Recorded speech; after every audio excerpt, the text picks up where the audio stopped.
15 সেদিনও ছিল বিকেল। আমি, প্রিয়া ও তার 2 কাজিন মিলে আমরা হাজির হই ভট্টাচার্য দাদুর কুটিরে, মানে শ্মশানের পাশে একচালা ঘরটায়। সেদিন আবার দেখলাম একটি মরা এসেছে দাহ কাজের জন্য। গ্রামেরই একজন বয়স্ক মানুষ মারা গেছেন। দেখলাম বেশ উঁচু করে বড় বড় কাঠের ফালি দিয়ে চিতা সাজানো হচ্ছে। সেই প্রথম কোনো দাহ কাজ চাক্ষুষ দেখেছিলাম। মনের মধ্যে একটা চাপা উত্তেজনা কাজ করছিল।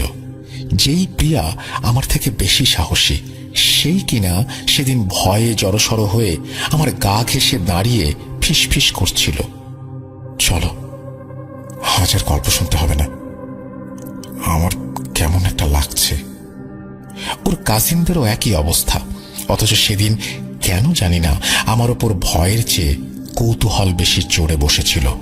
জীবনে প্রথম মরা পুরানো দেখব, তাই বোধহয় এত আগ্রহ। ভট্টাচার্য দাদু শ্মশানের চুল্লি ঘরের কাছেই ছিলেন, দাহ কাজের পৌরোহিত্য করছিলেন। আমাদের দালানে উঠতে দেখে ইশারায় বসতে বলে ওনার কাজ সম্পন্ন করতে যতক্ষণে শ্মশানের পুকুরে স্নান করতে গেলেন, ততক্ষণে সূর্য পশ্চিম আকাশে অস্তাচলের অভিমুখে।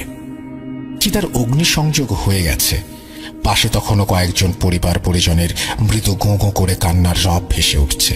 সেদিন সন্ধ্যার শাশ্বত অন্ধকারকে যেন গ্রাস করেছিল দাউ দাউ করে জলাচিতার গগনচুম্বী লেলিহান অগ্নিশিখা, যা শ্মশানের সেই অশ্বত্থ গাছটার মাথাকেও প্রায় ছাড়িয়ে গিয়েছিল। চারিদিকের পরিবেশটা চিতার লাল আগুনের শিখায় রাঙায়িত। সেই আলোর আভা থেকে আমরাও বাদ যাইনি। ভট্টাচার্য দাদুর দালানও সেই আলোয় তখন ডুবে। প্রিয়া অস্বস্তিতে খালি ছটফট করছিল। ঠিক সেই সময় চিতার ভেতর থেকে কাঠ ফাটা তীব্র শব্দে আঁতকে উঠে প্রিয়া আমাকে জড়িয়ে ধরে। আসলে ওটা কোনো কাঠ ফাটা শব্দ ছিল না। শুনেছি দাহ কাজের সময় নাকি হাড় এরকমই কাঠ ফাটা শব্দে ফাটে। বলাই বাহুল্য, আজ তা চাক্ষুষ উপলব্ধি করলাম।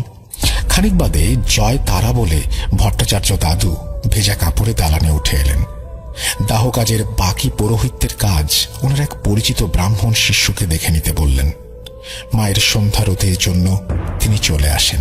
ভেজা ধুতি ছেড়ে শুকনো কাপড় পরে আমাদের নিয়ে মন্দিরে গিয়ে মায়ের সন্ধ্যারতি সেরে আবার সবাইকে নিয়ে কুটিরে ফেরেন। দালানে উঠতেই আমরা সবাই যে যার মতো জায়গা নিয়ে বসে পড়ি। উনি একটু গলা সারিয়ে মুচকি হেসে বললেন, ও, গল্প শোনার খিদেটা আবার মাথায় চারা দিয়েছে বুঝি। কিন্তু তোমরা আজকালকার ছেলে মেয়েরা অলৌকিক ভূত প্রেত পিশাচ সবই তো গাল গল্প কাল্পনিক বলে উড়িয়ে দাও। ঠিক সেই সময় খেয়াল করলাম প্রিয়া ও তার কাজিনদের চোখ বিস্ফারিত ছানা বড়ার মতো ফুলে উঠেছে। মুখ হাঁ হয়ে যেন কাঠ হয়ে গেছে। তাদের দৃষ্টি অনুসরণ করে ঘাড় ঘোরাতেই আমিও আচম্বিতেই আতঙ্কে কাঠ হয়ে যাই। দেখি একটি জ্বলন্ত মূর্তি আচমকাই চিতার উপরে বসে। কিন্তু কি আশ্চর্য, দাহ কাজে আসা মানুষদের মধ্যে তা নিয়ে কোনো আতঙ্ক নেই। গুনগুন করে কি সব বলা বলি করে। তাদের মধ্যে থেকে একজন ডোমকে হাঁক দিল, বাঁশ দিয়ে ঠেলে হাত পোড়া মরাটাকে শুইয়ে দাও। আমাদের ভাবমূর্তি দেখে ভট্টাচার্য দাদু গলা সারিয়ে মুচকি হেসে বললেন, হে আর এমন কি, ওরকমটা হয়। মরা দাহ করার সময় শিরা উপশিরায় টান পড়ে। অনেক সময় মরা এরকম আচমকাই চিতার উপরে উঠে বসে। তারাপীঠের মহাশ্মশান সম্পর্কে তোমাদের কোনো ধারণা আছে? ভট্টাচার্য দাদুর নির্দেশে প্রিয়া ঝট করে সবার জন্য চা করে নিয়ে আসে। কিন্তু নানা ধানাই পানাই সেরে দাদু যে ঘটনা কখন শোনাবে তাই নিয়ে আমাদের পেটের মধ্যে গুড়গুড় করা শুরু করে। এদিকে ভট্টাচার্য দাদু চায়ের কাপে অহরহ চুমুক দিতে দিতে আসল ঘটনায় না ঢুকে তারাপীঠের মহাশ্মশান সম্পর্কে একটা ছোটখাটো লেকচার দিয়ে চলেছেন। আর তর্সই ছিল না। চিতার আগুন তখন মধ্যম ও গাঢ় লাল। তার আভা দালানের লাইটটাকেও ছাপিয়ে গেছে। আমাদের ইতস্ততা দেখে ভট্টাচার্য দাদু খুক খুক করে কেশে চায়ের কাপে একটা লম্বা চুমুক দিয়ে বলতে শুরু করলেন। সালটা ঠিক মনে নেই, 91 কি 92 হবে, তবে এটা মনে আছে তখন ছিল কৌশুকী অমাবস্যা। প্রতিবারের ন্যায় সেবারও আমি তারাপীঠে যাই মায়ের দর্শন ও সাধনা করতে, এবং বরাবরের মতো আমার নিবাসস্থল তারাপীঠের সেই মহাশ্মশান, মন্দিরে প্রসাদ সেবন এবং শ্মশানের গাছতলায় সাধনা ও নিদ্রাবাস। তখনও অমাবস্যা লাগতে 2 দিন বাকি। মন্দির চত্বর সংলগ্ন হোটেল, সেবাশ্রমগুলোতে কৌশিকী অমাবস্যা উপলক্ষে ধীরে ধীরে ভিড় বাড়তে শুরু করেছে। নিছকই কৌতূহল বশে শ্মশানের মানুষের আনাগোনাও বেড়েছে। আমার আবার শ্মশানের মতো এরকম পবিত্র জায়গায় হই হট্টগোল মোটেও পছন্দ হয় না। কৌশিকী অমাবস্যার একদিন আগের ঘটনা। সেদিন নিশিরাত থেকে মায়ের আরাধনায় বসব বলে নির্জলা উপবাসে ছিলাম। তারই জোগাড় যন্ত্র করতে করতে দুপুর গড়িয়ে যায়। শরীরটা বড়ই ক্লান্ত লাগছিল, তাই নির্ধারিত গাছতলায় কম্বল পেতে একটু গড়িয়ে নেই। চোখটা লেগে এসেছিল। সন্ধ্যা নেমে এলেও শ্মশানের অন্ধকারটা আশেপাশের লাইটে যেন শ্বাসরুদ্ধ। এরই মাঝে শ্মশানের দক্ষিণ প্রান্তে কিছু মানুষের হট্টগোল শুনে ঘুমটা ভেঙে যায়। ব্যতিব্যস্ত হয়ে গলা উঁচিয়ে চেঁচিয়ে উঠি, আহ, শ্মশানেও কি একদণ্ড শান্তি বজায় থাকবে না? সঙ্গে সঙ্গে হট্টগোলটা সাময়িক সময়ের জন্য থেমে যায়। আমার বেশভূষা দেখে কিনা জানি না, ভিড়ের মধ্য থেকে একজন মাঝবয়সী লোক উদ্ভ্রান্তের মতো ছুটে এসে আমার পা জড়িয়ে ধরে। পোশাক আশাক দেখে মনে হয় একজন ভদ্রলোক। কাঁদো কাঁদো স্বরে বলে, বাবা, আমার স্ত্রীকে বাঁচান বাবা, ওর বড় বিপদ, ওকে পিশাচে ধরেছে, দয়া করুন বাবা। উফ, এ আবার কি উটকো ঝামেলা। আর কিছুক্ষণের মধ্যে আরাধনায় বসবো, কিন্তু একজন মানুষ বিপদে পড়ে হাতে পায়ে ধরে অনুরোধ করছে, তা আবার ভূত পিশাচের কথা বলে। এবারে গলার স্বর নরম করে মা তারার নাম নিয়ে তাকে সান্ত্বনা দিয়ে ভিড় ঠেলে ভেতরে প্রবেশ করতে গিয়ে দেখি একজন মহিলা ধুলোর মধ্যে গড়াগড়ি খাচ্ছে আর অদ্ভুত রকমের পৈশাচিক শব্দ করে হাসছে এবং নিজের চুল ছেঁড়ার চেষ্টা করছে। দেখে মনে হয় 28 থেকে 30 বছরের মতো বয়স। দেখলাম পাশে একটি বছর 5-এর বাচ্চা ছেলেও ভয়ার্ত কণ্ঠে কাঁদছে, সম্ভবত তাদেরই সন্তান। মহিলার লক্ষণ দেখেই বোঝা যাচ্ছিল শরীরে কোনো এক পিশাচ বাসা বেঁধেছে, কিন্তু কিভাবে তা তখন জানার সময় নেই। ভোর রাত থেকে অমাবস্যা লাগবে, তার আগে পিশাচটিকে নিয়ন্ত্রণ না করতে পারলে মহিলার বড় বিপদ। আমি আর দেরি না করে সঙ্গে সঙ্গে মা তারার নাম নিয়ে আমার গুরুকে স্মরণ করে একটি বিশেষ ভৈরবী মন্ত্র আওড়াই। মায়ের প্রণামী সিঁদুর নিয়ে বৃদ্ধাঙ্গুষ্ঠ সহযোগে মহিলার কপালের মধ্যভাগে ঠিক অগ্নিচক্রের ওপর চেপে ধরি। মিনিটখানেক পর মহিলাটি আমাকে প্রায় এক প্রকার ঠেলে দিয়ে শটান হয়ে দাঁড়িয়ে বিকট চিৎকার করে আবার ধুলোতে লুটিয়ে পড়ে। এদিকে আমিও কোনো রকমে পড়ে যাওয়া থেকে নিজেকে সামলে উঠে দাঁড়াই। ভদ্রলোকটি ওর স্ত্রীর কাছে পুনরায় বসে কান্নায় ভেঙে পড়ে। আমি তাকে শান্ত করে বলি, চিন্তা করবেন না, আপনার স্ত্রী আপাতত সুস্থ। পিশাচটা ওনার শরীরের ভেতর থাকলেও সে এখন ভৈরবী মন্ত্রের দ্বারা আবদ্ধ। কাল অমাবস্যা না কাটা পর্যন্ত কোনো সমস্যা নেই, আর অমাবস্যা কাটার পূর্বেই এই পিশাচকে একটা ব্যবস্থা আমি করবই। আপনি এখন ওকে নিয়ে যান, আগামীকাল সকালে আমার সাথে দেখা করুন। এরপর ভদ্রলোকটি তার স্ত্রী ও বাচ্চাকে নিয়ে সেখান থেকে চলে যায়। ধীরে ধীরে ভিড়টাও ফাঁকা হয়ে যায়। রাত্রি তখন ক্রমশ গাঢ় হচ্ছিল। আর কয়েক প্রহর বাদেই কৌশিকী অমাবস্যা লেগে যাবে। আমি তখন আমার বিশেষ তন্ত্র আসনটি প্রস্তুত করতে ব্যস্ত। নিশিরাত, তার উপর বসেই মা তারার সাধনা করব। গাছতলায় একটি কেরোসিন বাতি জ্বালিয়ে সবকিছু গোছগাছ করছি। এমন সময় গাছের পেছন দিকের ঝোপটা হঠাৎ কেঁপে উঠল। কৌশিকী অমাবস্যার প্রাক্কাল, জানি সেই রাতে শ্মশানে একটু আধটু উপদ্রব হবেই। কত শত হাঁকিনি, ডাকিনি, যক্ষিণী, যোগিনী, প্রেত পিশাচ নেমে এসেছে এই শ্মশানে। সেই রাতে যারা মায়ের সাধনায় শ্মশানে আসে, অশরীররা তাদের টুকিটাকি বিরক্ত করে। সেদিনও আমার মতো আরো 2-3 জন সাধক তারাপীঠের মহাশ্মশানে উপস্থিত ছিলেন। তারাও শ্মশানের অন্যান্য দিকে নিরিবিলিতে নিজেদের সাধনার জন্য প্রস্তুত হচ্ছিলেন। যাই হোক, আমি সেদিকে গুরুত্ব না দিয়ে আবারও আমার আয়োজনে মন দেই। কয়েক মুহূর্ত পর দেখি একটি শুকনো ডাল অন্ধকার থেকে ছুটে আসে। গাত্রবন্ধন আমার আগেই করা ছিল। আমি জানি তারা আমার ধারে কাছেও আসতে পারবে না, তবুও যাতে সাধনায় বিঘ্ন না ঘটায় তাই মায়ের নাম নিয়ে গাছটি সহ আমার সাধনা স্থলের চারপাশে অঘরী গণ্ডি কেটে যতক্ষণে তন্ত্রাসনে উপবিষ্ট হলাম, ততক্ষণে রাত্রি নিশিরাতের গহ্বরে ঢলে পড়তে প্রস্তুত। দূরে শেয়ালের অহরহ ডাক জানান দিচ্ছিল নীরব রাত্রির গভীরতা। ততক্ষণে কৌশিকী অমাবস্যা লেগে গেছে। আমি সবে ধুনি জেলে তাতে অগ্নিসংযোগ করতে যাব, ঠিক সেই সময় দেখি সামনের অন্ধকার থেকে একটি আধপোড়া মরা চালাকাঠ ছুড়ে এসে অঘরীগণ্ডির বাইরে ধপ করে জ্বলে উঠে আগুনের স্ফুলিঙ্গে পরিণত হয়ে শূন্যে মিলিয়ে গেল। এবারে আমি একটু নড়ে চড়ে বসি। হাঁকিনি, যজ্ঞিনী, ডাকিনী হলে টুকটাক উপদ্রব করে, তারা এটাকে নিছকে খেলা মনে করে। আসলে তারাও সবাই মাতারার দাস। কিন্তু সেই মুহূর্তে যা ঘটেছে তা তাদের কাম্য নয়। কেউ চাইছে না আমি আমার সাধনায় সফল হই। পরিস্থিতি দেখে আমি চিৎকার করে অদৃশ্য অন্ধকারের উদ্দেশ্যে বলে উঠি, শয়তান পিশাচ, আমার সাথে খেলা করিস? সাহস থাকে তো অঘরীগণ্ডির ভেতরে প্রবেশ করে দেখা।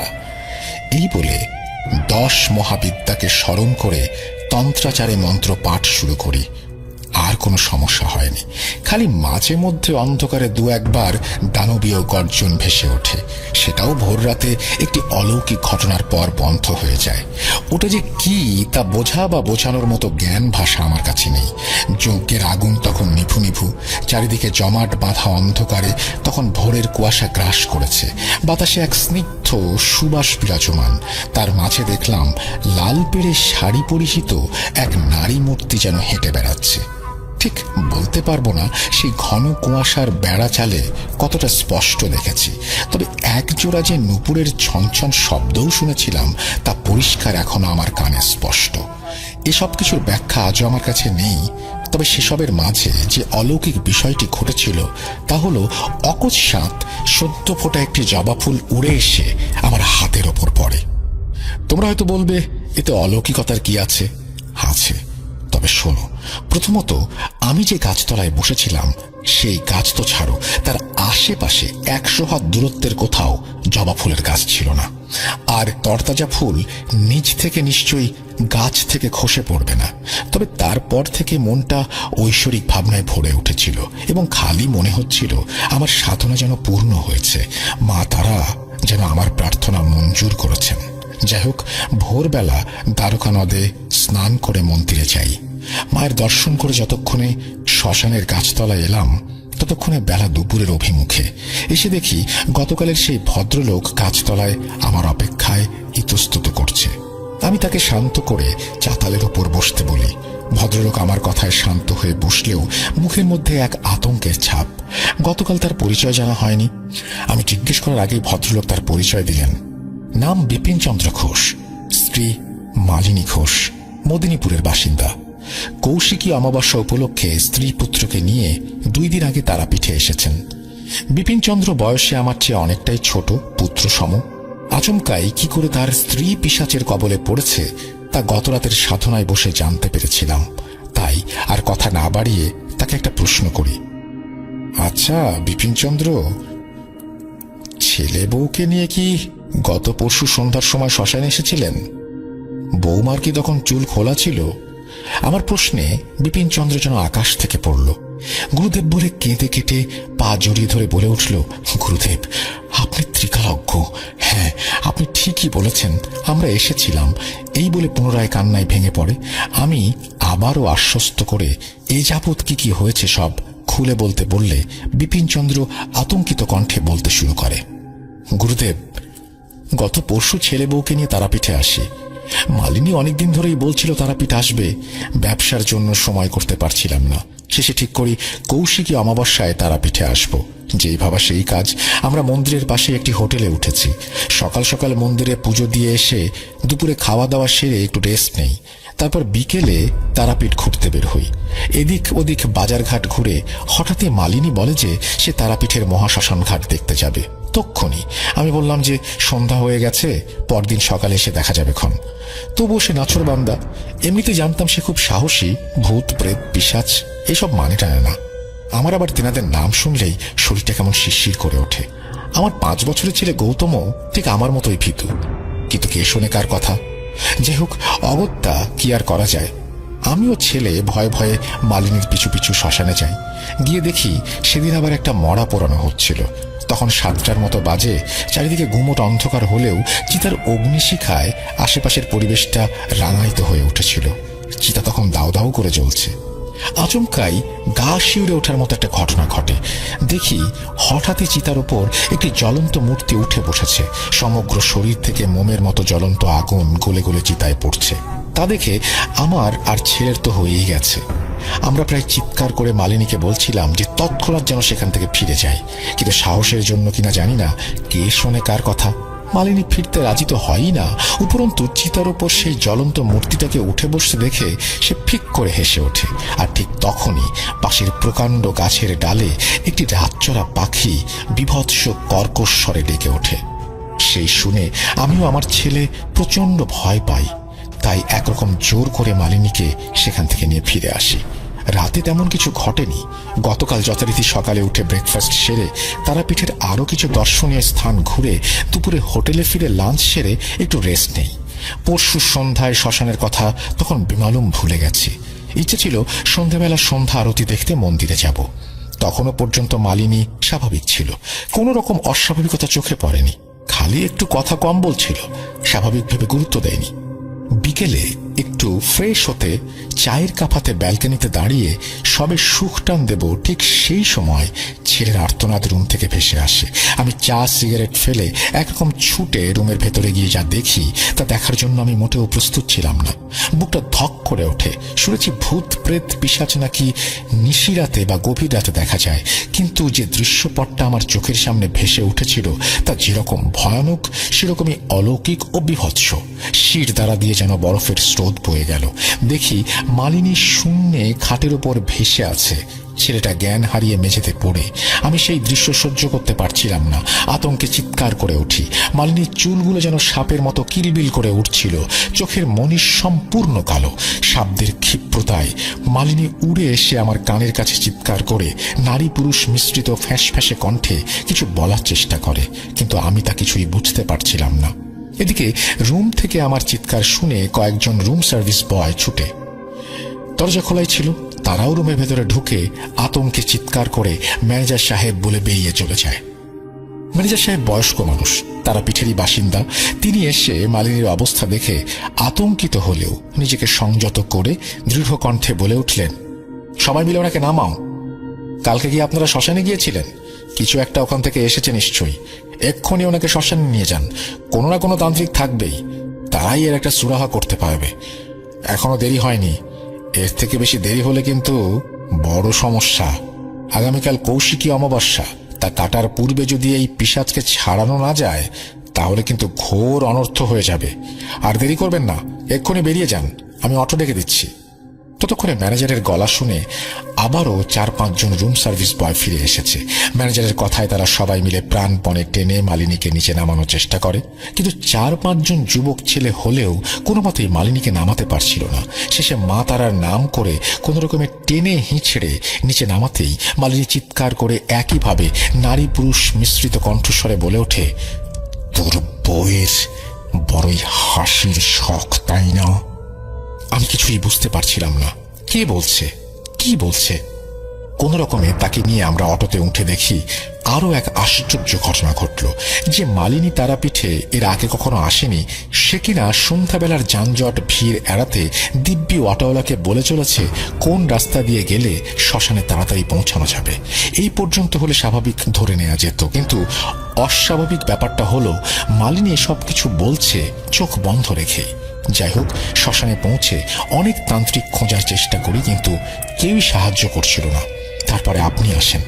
এখন আপনি কিছু একটা করুন গুরুদেব। মালিনীকে রাতে ইচ্ছে করে ঘুমের ওষুধ দিয়েছিলাম, এখন সে ঘুমোচ্ছে। আপনি কিছু একটা করুন গুরুদেব, একটিবার আমার সাথে হোটেলে চলুন। এই বলে বিপিনচন্দ্র থামে।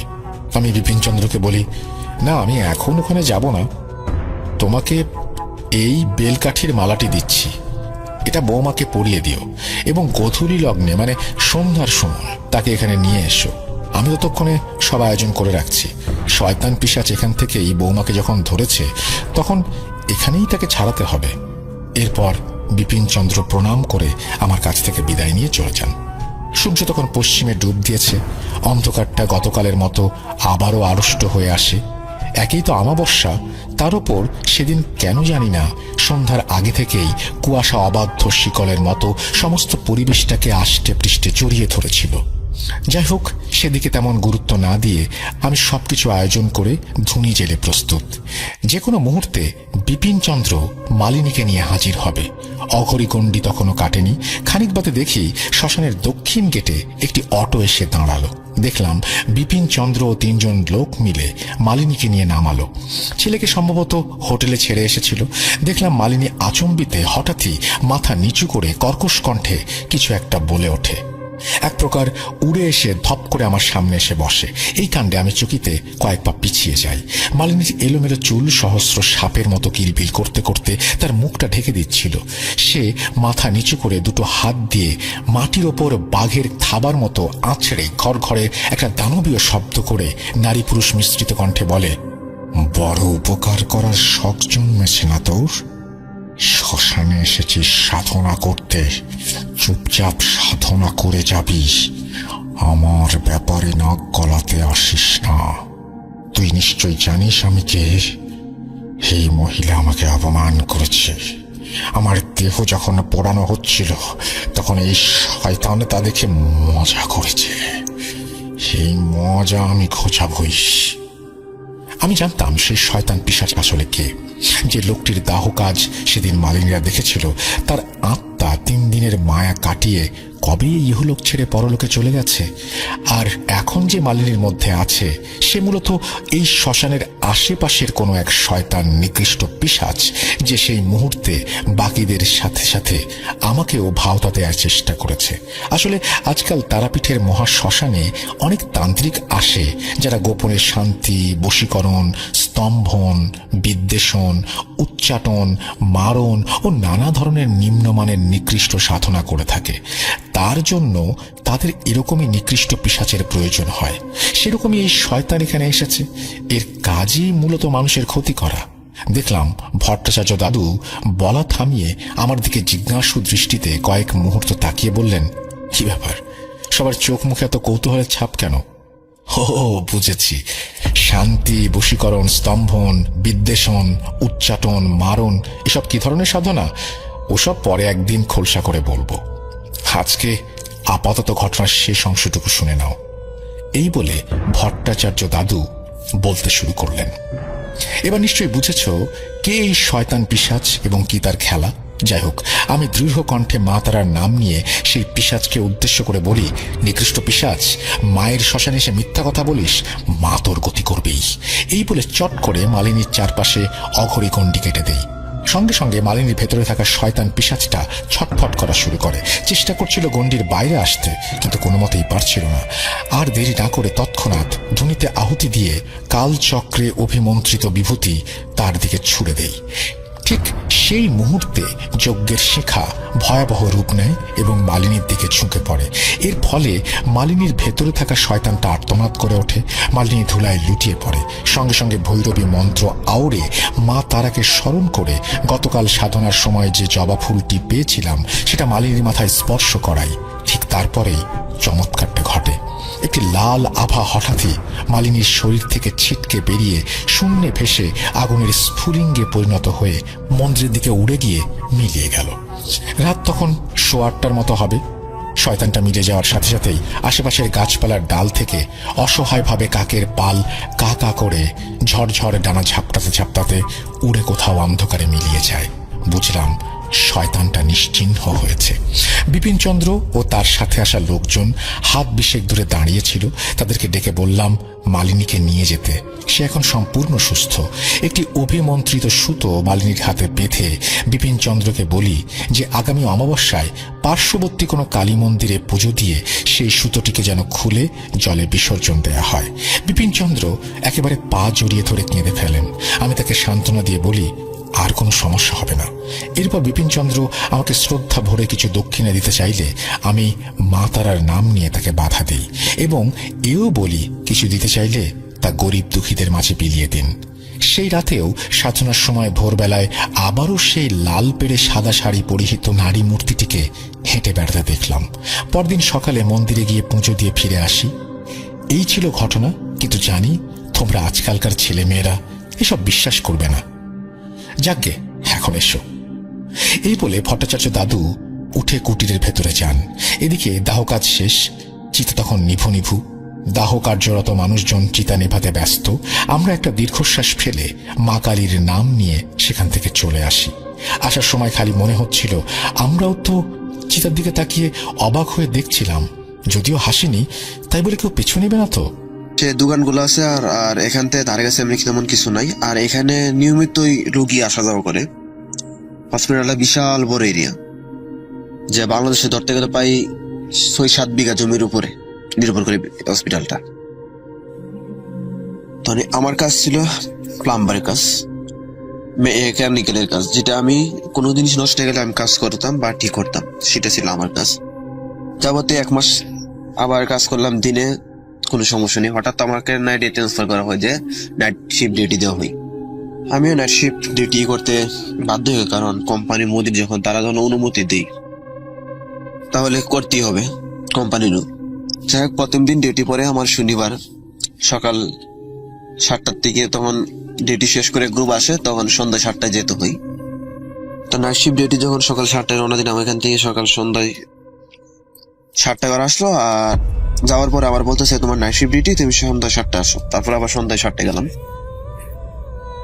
সন্ধ্যা 7টায় যাওয়ার পরে আমার সাথে একজন নার্সের দেখা হয়। নার্সের নাম ছিল মুস্কান, ওর দেশের বাড়ি পাকিস্তান, লাহোরে।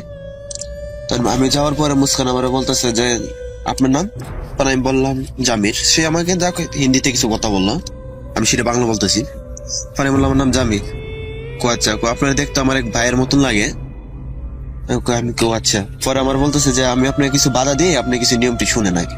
পরে আমি একটু অবাক হয়ে গেলাম যে কি বাধা দিবেন। পরে বলতেছে যে জামির ভাই, তুমি তো আমার ভাইয়ের সমান, তুমি একবার আমার ছোট ভাইয়ের থেকে আরো ছোট। পরে বললাম হ্যাঁ আপু, তো বলতে পারো, আমি বোন বলি ডাকি।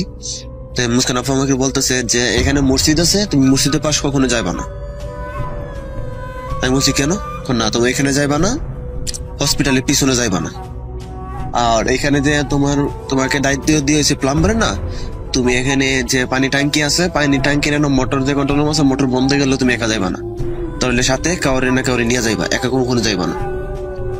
আর হসপিটালে আশেপাশে এখানে অনেক কিছু ঘটবো, বাস কিছু দেখো না, দেখার ভান করবা। তখন একটু অবাক হয়ে গেলাম যে আসলে কি বলতে চাই। কারণ আমরা জানি, কারণ সৌদি আরবে একটু জিনপুরের একটু বেশি থাকে, কারণ সৌদি আরবে মরুভূমি এলাকা, পাহাড়ের সাইডে অনেক কিছু থাকে, সেটা আমরা সবাই জানি কম বেশ। তো কোনো সময় এরকম না, কারণ আর এখানে তো মরুভূমি সাইডে পড়ছে, সাথে পাহাড়ও আছে, মানে এমন একটা জায়গায় পড়ছে তার কাছে বেশি ঘর বাড়িও নেই, অল্প কয়েকটা। তো এটা তখন ঘটনা 2019 সালে, প্রায় করোনার আসে এরকম সময়। তখন আমি ঠিক আছে, আমি বললাম ঠিক আছে, আমি ওইখানে যাবো না, সে কথা বলে চুপ হয়ে গেলাম। পর মনে মনে ধাক্কা লাগলো যে কি মুস্কান আপু আমার কিসের জন্য বললো, নাকি আমাকে এমনি বই দেখালো। তখন একজন ছেলে ছিল, নাম হয়েছে ইমরান। আমি ইমরান ভাইকে জিজ্ঞাসা করলাম যে ইমরান ভাই এমন এমন ঘটনা, ওরা স্বীকার করলো। ইমরান বলছে যে আমি যা শুনছো কথাটা মাইনে চললো, বাস এই কথা বলে একটা মুস্কা হাসি দিয়ে চলে গেছে। তা আমি একটু অবাক হলাম, আসলে ঘটনাটা কি, আমার পুরো বিস্তারিত জানতে হইল। তো আমার শরীর একটু লড়ে চড়ে বসলো, আমিও চুপ মতে লড়ে চড়ে বসে বললাম। তারপরে আমি আবার তারপর দিন ডিউটি থেকে গেলাম, দেখলাম মুস্কান আপু দেখে ভালো করে জিজ্ঞাসা করতেছে, আমার জন্য খানা নিয়ে আসছে, কারণ ছোট ভাই বলে ডাকতো, নানার খুশির জন্য আমার জন্য বিরিয়ানি রান্না করে নিয়ে আসছিল। পরে খাইলাম, হয়তো কোনো বাংলাদেশি মেয়ের সাথে ছিল, হয়তো বাংলাদেশে বিরিয়ানি রান্না শিখাইছিল। খাওয়ার পরে মুস্কান আপুর সাথে আমি কথা বলতেছি, হঠাৎ খেয়াল করলাম একজন মহিলা একটা ছোট একটা বাচ্চা কোলে নিয়ে, মানে যে দিকটা মানে সে দেওয়া হয়েছিল যে হসপিটালে পিছন দিয়ে সে এরিয়াতে না যাওয়ার জন্য, দেখলাম ওই দিক দিয়ে হাইটে চলে যেতেছে। তো মুস্কান আপুর জিজ্ঞাসা করলাম, আপু এই মহিলাটাকে একটা বাচ্চা নিয়ে যাইতেছে তো রাত্রেবেলা, এখানে এখন যাওয়াটা দেখে বলে আপনি বলতে ঠিক না, কোথায় তুমি মহিলা দেখতেছো? আমি বলতে মেয়েদের দেখলাম। আমি না জামির ভাই, তোমার দোহাই দিয়ে বলি, তুমি কখনো এদিক দিয়ে যাইবা না আর ওই দিক তাকাইবা না। অনেক বলতাম কেন মুস্কান আপু, ওইখানে তো অনেক লোকজন দেখতেছে যাইতেছে চলতে পারছে। না ভাই তুমি যাইবা না, তোমার আমি নিষেধ দিছি, তুমি কখনো যাইবা না। পরে বলতাম ছোট একটা মহিলা যাইতেছে বাচ্চা নিয়ে, সেটা এটা সমস্যা কোনো, এটা মহিলা না, এটা মহিলা না, তুমি যাইবা না। এই কথা বলার পর আমি চুপ হয়ে গেলাম। মুস্কান আপুর কথা শুনে আমি আর কিছু বললাম না। প্রায় 2 মিনিট পরে খেয়াল করলাম ছোট বাচ্চাটারে খালি এক মাটির ভিতরে মহিলাটা নিচে ফেলে দিল, ফেলে দিয়ে পালাদা বুকের ভেতরে রাখলো, আর বাচ্চাটা অনেক ওয়া চিল্লাইতেছে। তো মানে আমার মনে খুব একটা কষ্ট জমাইতেছে যে বাচ্চাটা এত বেদনা একটা কান্না করতেছে, মায়া লাগারই কথা, ছোট একটা বাচ্চা। আমি সহ্য না করতে পারি, মুস্কানের পর আমি গেলাম, আমি গিয়ে অবশ্যই বাচ্চাটা বাঁচাবো। এই কথা বলার পরে আমি জলদি মুস্কানাপুর থেকে দূর দিলাম, কারণ মুস্কানাপুর এখানে খেয়াল করলো আমি দূর দিলাম, কারণ মুস্কানাপুর বুঝতে পারছে এখানে কিছু একটা ঘটবে। তাই জন্য মুস্কানাপুর কিছু লোকজন নিয়ে এসে আমার পিছনে দৌড় দিল, কারণ ডাক দিল। মুস্কানাপুর চিলে দেওয়ার পরে অনেক লোকজন বেড়ে গেল, মুস্কানাপুর দূর দিল। আমি দূরে যাইতে যেতে পাই আমার 1 মিনিট সময় তো লাগছেই। ওইখানে গিয়ে পৌঁছলাম। আমি পৌঁছার পরে আমি মহিলার জিজ্ঞাসা করলাম আপনার সমস্যা কি, তখন সেটা আরবি কারণটি তো কত বাংলাতে বললাম, কোনো উত্তর পাই না। তারপরে হিন্দিতে বললাম, তো কোনো উত্তর পাই না। তখন আরবিতে জিজ্ঞাসা করলাম আপনি কে, তখন কোনো উত্তর দেয় না, শুধু আমার আঙ্গুলে ইশারা দিয়েছে চলে যাওয়ার জন্য, বাস বোরকা পরা ছিল। পরে আমি জিজ্ঞাসা করছি কে আপনি, আপনি আমার বলেন ছোট বাচ্চারা কি অপরাধ, আপনি কিসের জন্য মারতেছেন। পরে কোনো উত্তর দেয় না। তারপর জিজ্ঞাসা করলাম যে আপনাকে আল্লাহর দোহাই দিয়ে বলতেছি আপনি ছোট বাচ্চাকে ছাইরা দেন, আমার হাতে দিয়ে দেন। সে আমাকে এমন একটা গর্জন দিল, সে গর্জন আমি প্রস্তুত ছিলাম না, মনে হয় যে আমার কলিজাটা বের হয়ে যাচ্ছে। তখন আমি একটু ভয় অর্জন হয়ে গেলাম। তখন আমি জিজ্ঞাসা করলে আপনাকে বাচ্চাটা আমার কাছে দিয়ে দেন, তখন আমি চুপ মধ্যে বলছি দিয়ে দেন। তখন আমার দিকে ভাই এভাবে তাকালো, আমি খেয়াল করলাম ওর 2টা চোখ নাই, চোখ 2টা উপর দিকে পড়ে গেছে, মুখ দিয়ে রক্ত টপ টপ করে পড়তেছে, আর মাথাটা বলতে এক পাশে একবারে কঙ্কালের মতো হাড় দেখা যাচ্ছে, আর এক পাশে মাংস মানে পচে যাচ্ছে, গলে গলে পড়তেছে, এরকম কিছু। তখন আমার মনে একটু ভয় এভাবে কাজ করলো আমাকে যে আমি লড়তে পারতেছি না। কারণ আমি তো আল্লাহকে দোয়া করতেছি, আল্লাহ তুমি আমাকে তো কোনো মধ্যে জ্ঞান হারানোর সুযোগ দাও, আর নয়তো আমাকে কিন্তু উদ্ধার করো। বলতে বলতে হঠাৎ আমি মাটিতে লুটিয়ে পড়ি। তখন এই মুস্কান আপু কিছু লোকজন নিয়ে আসে, আসার পরে আমাকে নিয়ে যায় ভিতরে, নেওয়ার পরে আমাকে হসপিটাল নিয়ে যাওয়ার পরে আমাকে ট্রিটমেন্ট করার পরে প্রায় 7 ঘন্টা পরে আমার জ্ঞান ফিরে। পরে একজন ডাক্তার ছিল হাদিয়া বিন আব্দুল শেখ সাইদ, সে আমাকে বলছিল জামিন তোমার যাওয়াটা এখানে ঠিক হয় নাই, তোমাকে মুস্কান নিষেধ করছিল। তারপর তুমি মুস্কানের কথাটা শোনো নাই, আর মুস্কান এখানে আজকে নতুন না, মুস্কান এখানে 14 বছর ধরে আছে, তুমি মুস্কানের কথাটা শোনা দরকার ছিল, নেক্সট টাইম দিয়ে একা কোন সময় যাইবা না। আমি বললাম ঠিক আছে, আমার ভুল যখন হয়ে গেছে। পরে আমি মালিশ মানে ক্ষমা দিলাম, মানে অনেক কিছু বললাম।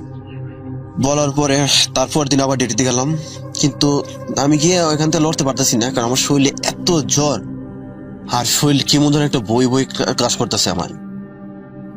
তারপরে আমি 2 দিন হসপিটালে ভর্তি ছিলাম জ্বরে ক্লান্ত হয়ে। প্রায় 4 দিন পরে আমি আবার ডিউটিতে জয়েন করার পরে দিন আবার একটা দিন ছিল আপনার 2টা সিজারের হবে, কিন্তু কোন একটা সমস্যার কারণে সিজারটা বাধ্যতামূলক করতে হইতেছে। তখন মোটরে পানি দরকার, ইমার্জেন্সি মোটরে একটু সমস্যা দিতেছে, কন্ট্রোল রুমতে বারবার মোটর বন্ধ হয়ে যাচ্ছে, বারবার বন্ধ হয়ে যাচ্ছে। তো মুস্কান আপুর বললাম যে আপু বারবার তো মোটর পানি বন্ধ হতেছে, আমার তো একা দায়িত্ব হবে খাজানে মেনে, কারণ আমার সাথে তো আমি এখানে কেউ নাই, আর আমার কাছে তো এখন ইমরান ভাই, শফিক ভাই আর কেউ এখন আপাতত নাই। পরে বলতেছে যে আমি ঠিক আছে, তাহলে তোমার জন্য কেউ নাই, আমি চলো তুমি আর আমি যাই। আর আরেকজন চৌধুরী একজন ডাক্তার ছিল শেখ রাসেল, সে গেছিল আমাদের সাথে। যাওয়ার পরে এনএসএ নামলাম। আমি নামার পরে খেয়াল করলাম যে লাইটটা সবসময় 24 ঘন্টা জ্বলা থাকতেছে, আর একটা অন্ধকার, খাদ্যটা কেমন নিবো আলো ভাব। তখন আমি হাতে প্লাস লাইট ধরে আমি আগে লাইটটা ওপেন করলাম। লাইটটা ওপেন করার পরে আমি কিছু খেয়াল করি নাই খাজানের ভিতরে, কারণ আমার কাছে আপাতত মোটরটা চালু করা। খাজান বলতে যে আপনি পানির ট্যাঙ্কি যেটা বলতে হয়, এদেশে আবার কারেন্টের লাইন টাইন যা কিছু সব একটু মাটির তুলে করে বেশিরভাগ। যাই হোক আমি আবার একটু মাটির তুলে ঢুকলাম আর কি, প্রায় 10-15 ফুট নিচে বা 15 ফুট নিচে সিঁড়িতে নামার পরে, ওরা উপর ছিল মানে লোহার সিঁড়ি ছিল, তো নামতে লোহার সিঁড়ি তারা তো নামতে পারবো না। আমি নামার পরে লাইট ধরাইলাম, মোটর চালু করলাম। মোটর চালানোর পরে খেয়াল করলাম কোনাতে একজন মেয়ে বসে আছে। তখন আমার একটু ঝাটকা লাগলো যে এরকম যে এত রাত্রে, রাত বাজে 2টা, এখানে মেয়ে কিভাবে আসবো। তোর মনে আমার ওইখানে প্রশ্নটা জায়গা গেছে। তো আমার সারতে মুস্কান বলে ডাকতেছি যে বনাওয়ার বাসা। এই কথা শুনে পরে শেখ রাসেল তিনি তাড়াতাড়ি মসজিদে ইমাম সাহেবকে ফোন দিয়ে ইমাম সাহেব চলে আসে। 4 মিনিট সময় লাগে। 4 মিনিটের ভিতরে আমি এখানে অজ্ঞানে পড়ে যাই। আমি জিনিসটা খেয়াল করলাম যে মহিলাটা এভাবে আমার দিকে তাকাইছে, মাথার চুলগুলো এক এক নিজের থেকে নিজে টাইনে নিয়ে আসে, চুষা খাইতেছে, আমার বলতেছে আই আই। তখন আমি একটু এত বই পাই গেছি যে এখানে নিজের কন্ট্রোল করতে পারি নাই। তো এখানে আমি উল্টে পড়ে যাই। পরে ইমাম সাহেব আসে, আসার পরে আমার পানি ফুনি পরা দিয়ে আসে এখান থেকে। পরে আরো 4 জন ডাক্তার আসে, ওরা নাকি উপরে আমার তুলে, কিন্তু ডাক্তারই তুলে, কিন্তু তখন কোনো লুক ছিল না, আর কারোর ফোন দিবার মতো ডাক্তার এমন কোনো পজিশন ছিল না। তারা উপরে ছিল, উপরে তোলার পরে আমাকে আবার নিয়ে হসপিটালে ভর্তি করানো হই। এখানে জ্ঞান ফিরে আমার প্রায় 3 ঘন্টা পরে জিজ্ঞাসা করে কি হয়েছে। পরে আমি গেলাম, পরে আমি যেদিকে তাকাই এদিকে খেয়াল করি যে মেয়েটা দাঁড়ায় আছে। তোর হুজুরে বললাম হুজুর এখানে এখানে। তোর হুজুর বুঝতে পারছে। পরে হুজুরে কোরআন শরীফের থেকে কিছু জিনের সূরা জিনের থেকে একটা আয়াত পড়া, পরে আমাকে কিছু ফু দিল আর আমাকে একটা দোয়া দিয়ে দিল। বলছে এই দোয়াটা তুমি সবসময় পাঠ করবা, দেখবার কোনো সমস্যা হইব না। দোয়াটা পাঠ করলাম, কিছু জিনিস পরে নিলাম, আর কিছু দোয়া পরে হুজুর একটু পানি দিছিল খাইবার জন্য, কিছু খাইলাম। আর হুজুরও ছিল পাকিস্তানের, হুজুরও আমাদের এই ইমাম সাহেব ছিল পাকিস্তানের। পানি খাইলাম, পানি খাওয়ার পরে সুস্থ নিজে খুব ভালো লাগতেছিল, কিন্তু জ্বরটা একটু আবার বেড়ে গেছিল। যাই খুব কষ্ট করে সেদিন রাত্রে আমার পাশে যাই ডিউটি করতে করতে। তারপর দিন আবার যাই, মুস্কানা বলতেছে আমির ভাই তোমার সাথে নিয়মিত কিছুদিন না একদিন কিছুদিন পরে ঘটনা ঘটতেছে, তুমি একটু সাবধানে থাইকো। পরে বলতে ঠিক আছে। সাবধানে কথা বলার পরে আমি চুপ হয়ে গেলাম। আসল ভাই চুপ হয়ে যাওয়ার পরে এত একটা বই ক্রাশ করছিল আমার, যা আমি বোঝাতে পারবো না। তারপরে আমি চলে যাই হসপিটাল ত্যাগ করার চিন্তা ভাবনা করি, যে না আমি হসপিটাল করবো না। কোম্পানির মধ্যে জিজ্ঞাসা করি যে স্যার আমি এখান থেকে থাকবো না, আমি এখান থেকে চলে যাবো। পরে বলতেছি না যাবি, তোমার এখানে থাকতে হবে, তুমি আর কয়েক মাস থাকো, কিছু নতুন লোক আসবো, আসলে বিষয় বাড়ানো হয়েছে, বাংলাদেশ থেকে আসলে তাদেরকে দায়িত্ব দেওয়ার পরে তুমি এখানে চলে যাও। আর তুমি স্যার এখন আপাতত এখানে কোনো দায়িত্ব আপাতত কেউ নাই, আর যারা ছিল তারা তো জানোই ছুটিতে চলে গেছে কয়েকজন। আসল ভাই সত্যি বলতে কি জানেন, প্লাম্বার বলতে একমাত্র আমি ছাড়া কেউ এখানে ছিল না। আর হসপিটাল তো সিজার হইতেছে, আপনার অবসর হইতেছে, অনেক কিছু হইতেছে। এত কিছু হইতে হলে অবশ্য পানির হয়তো জরুরি দরকার, আর আমি না থাকলে হইতে পারছে না। কিন্তু দিনের বেলা যে আছে সে একবারে নতুন, মানে সে কাজ বলতে কিছু বোঝে না। বাধ্যতামূলক আমার এই বর্তমানে দায়িত্ব হয়, যে সময় ফোন দেয় রাত নাই দিন নাই আমার এখানে যাইতে হয়। কিন্তু ডাক্তার আমি বলে দিছি যে আমি এত রাত দিন ডিউটি করতে একা তো পারবো না, কারণ আমি তো একজন মানুষ। কারণ আমার বলছিল যে সমস্যা নাই, রাত্রিবেলা আইসা ডিউটি করতে পারতো, যখন পানি লাগবো তোমার ডাইকে দিব, তোমার এখানে রুম দেওয়া হয়েছে, তুমি রুমে দরকার ঘুমাইবা, রাত্রে ঘুমাও দিনও ঘুমাও, সমস্যা নেই, দরকার লাগলে তোমাকে ডাক দিয়ে হইব বা সদব করে দিয়ে হইব। পরে আমি একটু বললাম তাহলে ঠিক আছে সমস্যা নেই, তাহলে আমি 24 ঘন্টা ডিউটি করতে হবে, সমস্যা নেই আমার। এই চিন্তা করে রাসেল ভাই থাকতে লাগলাম, হসপিটালে থাকতে লাগলাম।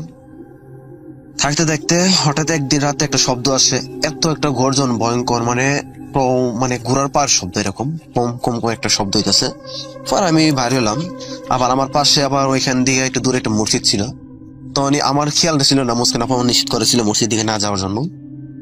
আমি বাধ্যতামূলক কি কারণে যেন ওইখানে আবার চলে গেছিলাম মসজিদ দিকে। মসজিদ দিকে যাওয়ার পরে খেয়াল করলাম মানে এমন একটা নিঃশ্বাস ফালাইতেছে, মানে বিশাল বড় বড় নিঃশ্বাস, কেমন যেন একটা অপর অপর থাকতেছে। হুজুর তো আমাকে দোয়াটা দিয়েছিলাম, দোয়াটা পড়তেছিলাম, এত শরীরে বেশি লাগতেছে না। তখন আমি হাইটে সামনে যাইতেছি, কিছু খেয়াল করি না, হঠাৎ পিছনে ঘুরে তাকাই দিয়ে আমার পিছনে একজন ঘোড়া দাঁড়ায় আছে, ঘোড়ার উপর একজন মানুষটা বলে দাঁড়ায় লইছে, যে ঘোড়ার উপরে একটা ছুরি নিয়ে আসে, আর ঘোড়ার উপর বসে আছে, আর মাথায় একটু টুপি, পাগড়ি পরা টুপি পরে আছে। তখন রাসেল ভাই আমি খেয়াল করলাম যে মাথা টুপি পাগড়ি পরার পরে তারপর হাতে একটা ছুরি নিয়ে আসে না বসে আছে। আমাকে বলতেছে যে এখানে আমি কিসের জন্য আসছি।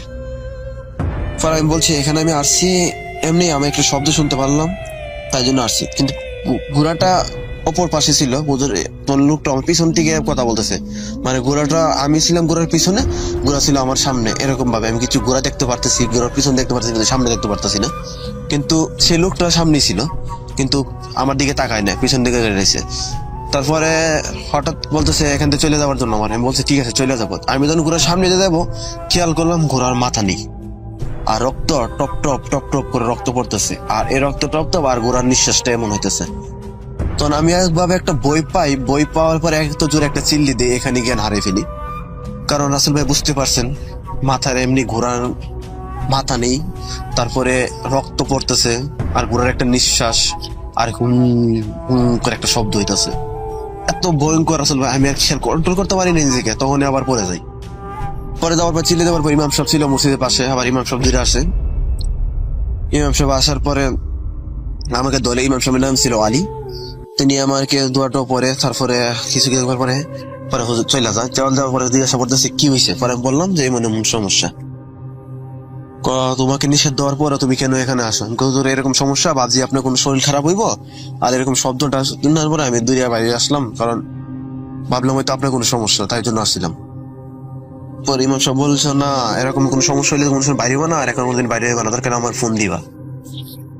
পরে আমি বললাম, পরে একদিন চলে গেল। পরের দিন স্বপ্নে দেখতে লাগলাম আমি, ঘোড়াটা বারবার আমার বলতেছে যে কখনো আর এখানে আসবি না, আর কাউকে আমার কথা বলবি না। বারবার আমাকে হুমকি দেওয়ার মতন কথা বলতেছিল। আমি খুব ভয় পাইতেছিলাম। হুমকি 1 দিন 2 দিন 3 দিন 4 দিনে কন্ট্রোল করতে পারি না।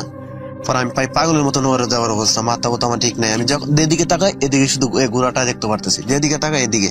আর স্বপ্নে আমাকে বারবার নিষেধ দেওয়া হইতেছে যে আমি আর কাউকে শেয়ার না করতাম। পরে ইমাম সাহেব বলতেছে কি সমস্যা, আমি বলতে পারি নাই। পরে ইমাম সাহেব আমাকে একটা গুন্টির ভিতরে বসানোর পরে ইমাম সাহেব কিছু দোয়াটা পড়ার পরে তার কিছু জিনের সাথে কথা বলে আমার বেশি নিয়ে কথা বলার পরে জিন বলতেছে যে ওর ভিতরে কিছু জিন প্রবেশ করে গেছে, আর কিছু জিন ওরে ব্যবহার করতেছে, কিন্তু ওর ক্ষতি করতেছে না, এমনি কোনো ক্ষতি করার চেষ্টা করতেছে না। আর ওরে কোনো ইয়া নাই, মারা কোনো চিন্তা ভাবনা নাই। তাদের চিন্তা একটা, ওরা একটু ভয় দেখানো আর ওর নিয়ে একটু মজা করানো। মানে এরকম ভাবে কিছু কিছু বলছিল আমাকে নিয়ে, সেটা আরো কিন্তু তদন্ত দিছিল। পরে বলতেছে যে মাথা কাটা যে ঘোড়াটা আমাকে নিয়ে যেতে চাই তাদের দেশে, মানে কোন একটা কারণ বসতে আবার দিয়ে যাবে। তখন বলতেছে আটকালের পথ হইতে পারে এখান থেকে বদলি করে দিতে দিব, আর নাইতে পারে নাইট ডিউটি থেকে সরাই দিতে দিব। পরে কথা বলার পরে জিনিসের সাথে কথা বলার পরে ইমাম সাহেব বললো যে তোমার এখানে থাকাটা ঠিক না, আর নাইতে তোমার এখন চেঞ্জ করতে হবে। পরে আমি আবার কথা শোনার পরে মুদের সাথে করলাম, আর শরীরে এত ঝড় আসল ভাই কি বলবো, মার মাথা এত ব্যথা। পরে আমি মুদিরে বললাম যে সমস্যার পরে তারপরে হয় না, সে মাথা করে ঘোরাটা। তারপরের দিন আবার রাত্রেবেলা আমি এরা 2টা বাজে আমার রুমে, রাসেল ভাই বিশ্বাস করে রুমটা রক্ত টক টক টক টক হয়ে গেছে, এত হিম করা রক্ত রাসেল ভাই, আমি একবার কল্পনা করতে পারি না কিভাবে হলো। আমি শুধু একটু চিন্তা করতেছি যে এত রক্ত ভাবে পড়তেছে আমার কি হয়ে যাবে। আমি চোখ বুঝে আছি আর দোয়াটাই পড়তেছি, চোখ বুঝে আছি দোয়াটাই পড়তেছি, কিন্তু হয়তো দোয়ার অনুষ্ঠিতে আল্লাহ হয়তো জিনটা আমার কাছে আসতে পারতেছে না, কিন্তু দূর থেকে শুধু হুমকি আর গরম দিয়ে যাইতেছে, বলতেছে তোকে আমি নিয়ে যাব, পরে আমি নিয়ে যাব। মানে এরকম ভাবে আমার একটা শব্দ করতেছে, সবকিছু কিছু ভাষাটা আরবিতে, কারণ আমি তো আরবি ভাষা আমার কাছে কন্ট্রোল হয়ে গেছিল। তখন আরবি ভাষাটা বেশি কিছুটা অল্প হইলেও বুঝতে পারতাম, মানে প্রায় 60% আরবি বুঝতে পারতাম, 40% বুঝতে পারতাম না, সেরকম আর কি। প্রায় 8 মাসের মতন হয়ে গেছে ভাই। তখনই আমি ভাবতে লাগলাম যে না, আর তখন করোনার তেমন চতুর্দিকে কোনো গাড়ি করে চলাফেরা সবকিছু বন্ধ, 24 ঘন্টা করোনার পথ কিছু নাই, একমাত্র হসপিটাল খোলা, এছাড়া আর কিছু নাই, কোনো যাওয়ার পথও নাই। আমার বাধ্যতা হয়ে হসপিটালে থাকতেই হইতেছে। চতুর্দিকে এক মহা বিপদে পড়ে গেলাম আমি। আর তখন আল্লাহকে স্মরণ করতে লাগলাম, আল্লাহ তুমি আমাকে দিয়ে নাও, আল্লাহ তুমি আমার দিকে সরাই নাও, আর আমার দিকে ধরে নাও। জিনগুলো পরে এক এক করে সব আমার পিছনে লেগে গেছে, কেন আমি সবকিছু শেয়ার করলাম ইমাম সাহেবের কাছে, কেন বললাম ইমাম সাহেব বলার পরে তারপরে সব পিছনে লেগে গেছে। লাগার পরে আমি সবকিছু শেয়ার করে সবকিছু বললাম। পরে একদিন স্বপ্নে আমাকে বলতেছে যে তুই বলিস তুই কাজটা ঠিক করিস নাই। তাই আমি বললাম যে আমি বলি নাই। তুই বলিস নাই, তো কারেন্ট জিন বলছে। আমি বলছি আমার কারেন্ট জিন বলতে পারে, সেটা তো আমার তো কোনো দোষ নেই, কেন তোর কারেন্ট জিন বলবো কেন? তখন আমি বললাম যে আমার কারেন্ট জিন বলতেই পারে, তাহলে আমার কেউ পারে না, তুই ভুল করছিস, তোরাকে মেরে ফেলবো। তখন খেয়াল করলাম যে পাগড়ি পরা যে হুজুরটা ছিল সে পত্র দিকে ঘুরার পরে দেখলাম তার চেহারাটা কি বলবো, প্রায় বানর না কুকুরও না, এরকম ভাবে একটা মুখটা এরকম যে সারা মুখে পশম অনেক বড়, হ্যাঁ ভাল্লুকের মতন হাতের নখগুলা, পা গুলা বিশাল বড়, আর গলাটা আসলে এত লম্বা যা বলে বুঝাইতে পারলাম না, যেটা আমি স্বপ্নে দেখলাম। আর ঘোড়াটা মাথার থেকে রক্ত কি কারণে পড়ে গেছে সেটা বলতে পারলাম না, কারণ ঘোড়ার কি কারণে মাথা আলাদা হয়েছে তাও বলতে পারলাম না। শুধু তো জানি সে আমার বলতেছে তোর আমি নিয়ে যাব, তো চলে নিয়ে যাব। পর আমি বললাম না, সেটা তো হচ্ছে না, আমার তো কিছু একটা করতে হইব। পর আমি ইমাম সাহেব বললাম হুজুর এরকম সমস্যা, এরকম আমাকে হুমকি দিছে, মারার হুমকি দিছে। পরে বলতেছে যে না, তাহলে তো ব্যবস্থা একটা নিতে হবে। তখন অলিদ নামে একজন সৌদি আরব ছিল, সে তার কাছে সবকিছু শেয়ার করলাম। সে একজন মুফতি ছিলেন, তিনি আমাকে বলেছিলেন যে জামির, এরকম সমস্যা যখন তোমার, আমি তোমার সাথে থাকবো। ইমাম সাহেব আমার সাথে থাকতে লাগলো 2 দিন। তারপরে 3 দিন মাথায় ইমাম সাহেবকে আক্রমণ করা শুরু করলো। ইমাম সাহেব হাতের নখ সেই চিমড়ি লাগতে লাগলো। একদিন ভালো ছিল, পরের দিন দিয়ে ঘটনা শুরু হয়ে যায়। তো ইমাম সাহেব বুঝতে পারছে যে আমার সাথে কিছু একটা ভয়ঙ্কর ঘটনা তারা আমার সাথে জড়িয়ে গেছে বা ভয়ঙ্কর ঘটনা ঘটাইতে চাইতেছে। তখন ইমাম সাহেব আমার সবসময় নিষেধ করছিল আর অলিদের সাথে থাকার জন্য বলছিল। সে অলিদে আমার সবসময় আমাকে জড়াই লাগতো, দেওয়ার পরে আমাকে সবসময় সিফটির ভিতরে রাখার চেষ্টা করতো, একে লড়াই করতো, এই দিনগুলোর সাথে একে লড়াই করতো। অনেক কষ্ট করার পরে তাই ও মহিলা জিনটা, প্রথম যে জিনটা আমাকে আক্রমণ করছিল, জিনটাকে বন্দি করে ফেলে। বন্দি করার পরে এক বোতলে বন্দি করে আমার বলছে পানির বোতল দেওয়ার জন্য। পানির বোতল ছিল আমার এখানে, পানির বোতল ছিল, বলছে পানিটা ফালাই দেওয়ার জন্য। পানিটা ফালাই দিয়ে পরে বোতলে বন্দি করে। পরে বলতেছে ওরা অনেক অনেক জিন আছে এখানে, ওদের একা পারতেছে না। তারপরের দিন একজন ছেলে আসছে আবার নতুন কৈতিকা জানে আর না, করোনার মধ্যে ছেলেকে নিয়ে হয়েছিল। সে আবার কি কারণে জানে আমাদের বিল্ডিং হসপিটাল ছাদে গেছিল। ছাদে যাওয়ার পরে টিকটুক ভিডিও বানাতেছিল। হঠাৎ ছাদের থেকে চিৎকার দিয়েছে, আমার বাঁচাও, আমাকে বাঁচাও, আমাকে নিয়ে গেল, আমার নিয়ে গেল। এই কথা বলার পরে সবাই আবার দূরে ছাদে গেলাম। ছাদে যাতে দেখলাম ছাদে দাঁড়াই নিছে। হঠাৎ 3 তলা ছাদের উপর থেকে মাটিতে পড়ে গেছে। পরে মাথা ফেটে, হাত পা ফেটে এখানে মারা গেছে। মারা যাওয়ার পরে রাসেল ভাইয়ের নিয়ে হই এখানে নিয়ে আসে। নিয়ে আসলাম। আসার পরে পরে স্বপ্নে ছেলেটা হুজুর বলতেছে যে হুজুর, আমি মারা যাইনি, আমাকে এভাবে মারানো হয়েছে, আমাকে বাঁচান, আর দয়া করে আমার লাশটা মা বাবার কাছে পৌঁছাই দেন। তো এই করতে এমনি করুন না, সবকিছু বন্ধ। হুজুর 1 দিন 2 দিন করে খেয়াল করতেছি, কি করবে কিছু বুঝতে পারতেছে না। একটা লোক জীবন নিয়ে গেল, এখন আমার পিছনে লেগে গেছে। তো হুজুর চিন্তা করলো যে না, তাহলে আমারে বাঁচাইতে হইব। এখন টার্গেট যখন বলছে, যখন আমার বাঁচাইতে হইব। তখন হুজুরের জন্য ছেলেটা কথা বলার পরে তখন হুজুরের চিন্তা ভাবনা করলো, না এখন ছেলেটা কি আগে প্রথম বাঁচাইতে হইব, বাঁচানোর পরে তারপরে এখন আমার চিন্তা ভাবনা করতে হইব। হুজুরের কিভাবে লাশ ফাটাই হুজুর তো মাথা ঢুকতেছে না। পরে আমার কাছে সবকিছু শেয়ার করলো। পরে আমি আমার ম্যানেজারের সাথে কথা বললাম, পরে বলতেছে ঠিক আছে, লাশ দেশে পাঠানো হইবে, আগে ফ্লাইট চালু হচ্ছে। তখন লাশ ফ্রিজের মর্গে লাগা দেওয়া হয়েছে। তো অনেক খেয়াল করলাম যে ঘোড়া কাটা যে মাথাটা ছিল, যে রোগটা, ওর সাথে এই ছেলেটা মানে কোনো একটা রুশি ধরে সবসময় থাকে, মানে আমি স্বপ্নে দেখতে পারতাম সে রুশি ধরে লাগতো আর সে লোকটা বসে থাকতো। বলতেছে ও একা ঘোড়া কন্ট্রোল করতে পারে না, আমাকে দরকার। মানে আমাকে নিয়মিত হুমকি ধুমকি দেখে দেখতো। আমি আসলে ভাই পাগলের মতো হয়ে গেছিলাম, না পারতেছে কিছু বলতে, না পারতেছে কিছু সহ্য করতাম। আমি দিন দিন পাগলের মতন হয়ে যেতেছিলাম। মাথার চুল নিজে নিজে খাইতাম, নিজে খাইতাম। আমি শুধু দেখতাম পোকা মাকড় খাওয়ানোর সুইটে দিত, আমি কিছু করতে পারতাম না। মানে তনে বেশি অত্যাচারের কারণে ডাক্তার বুঝতে পারছে এটা পার্মানেন্ট কিছু না। আমাকে সবসময় ইঞ্জেকশন দিয়ে আসে, আমার ঘুম পাড়াই লাগতো, আমাকে জ্ঞান করা লাগতো, সে স্যালাইন লাগাই লাগতো, মানে এক কিছু না কিছু সবসময় থাকতো। তো মুস্কান সবসময় আমার কাছে থাকতো, আমাকে সবসময় নার্সের দায়িত্ব, একাইও আমার দায়িত্ব নিত, সে সারালা থাকতো। এমন সময় সে যে অলিদ আর মুস্কান একসাথে রাত্রেবেলা পাহারা দিত, কারণ রাত্রেবেলা আমি একাই বলে চলে যেতাম, কই যাইতাম আমার কেউ খেয়াল করতে পারতো না। তো সিসি ক্যামেরায় তো প্রকাশ করলে সিসি ক্যামেরা খেয়াল করতো যে আমার কেউ রাইনা নিতেছে গা বা কেউ নিয়ে যাইতেছে গা, কিছু একটা ছাই আইতেছে, ঘোড়ার উপরে বসে আইতেছে, এরকম কিছু খেয়াল করতো। পরে ওর টার্গেট ছিল এরকম যে আমাকে নিয়ে যাবে। পরে এরকম করতে করতে করতে করতে হঠাৎ একদিন হুজুর টার্গেট করলো যে না, এই ঘোড়াটা বন্দি করার জন্য। তো ইমাম সাহেব অলিদ আর অলিদের 2জন বন্ধু ছিল, তারা আসছিলেন, তারা স্কলার ছিলেন। তারা আসার পরে সবাই মিলে একসাথে বসে এই ঘোড়াটা ধরে বন্দি করতে তার সক্ষম হই। ঘোড়াটা শুনতে করার সত্ত্বেও পরে পরে ইমাম সাহেব আমাকে কিছু কথা বলে, এই ঘোড়াটা নাকি বলে এটা আমার ধর্মসূত্র থেকে ধরে আমার পিছনে রাইয়া আছে।